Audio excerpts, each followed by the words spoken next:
ఉండరు.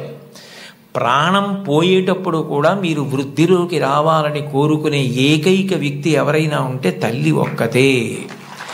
అంత గొప్పది అమ్మ. బాలమురళీకృష్ణ గారి తల్లి ఆయన పుట్టిన 10 రోజుల్లో మరణించారు.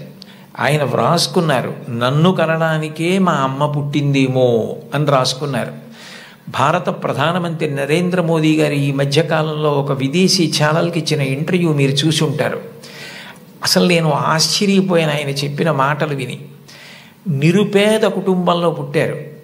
వాళ్ళ అమ్మగారు అంత కష్టించి పనిచేసేవారు, వాళ్ళ నాన్నగారు కూడా అంత కష్టపడి పనిచేసేవారు.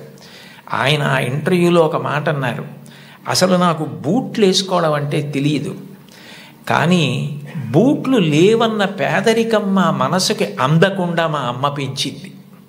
అంటే ఉన్నదానిలో అంత తృప్తిగా బ్రతకడం మా అమ్మ నేర్పింది.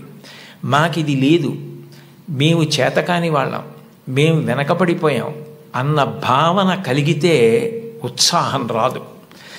అటువంటి భావన కలగకుండా ఎప్పుడూ ఉన్నదానితో తృప్తిగా పరమ సంతోషంగా గడిపాం.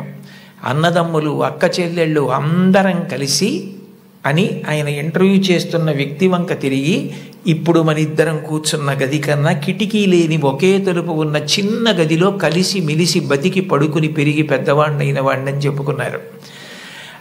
అటువంటి మహోత్కృష్టమైన వ్యక్తులు కూడా తల్లికి తండ్రికి అంత గౌరవం ఇచ్చారు. సందర్భం కాబట్టి ప్రస్తావిస్తున్నాను. మన గౌరవ ముఖ్యమంత్రి నారా చంద్రబాబు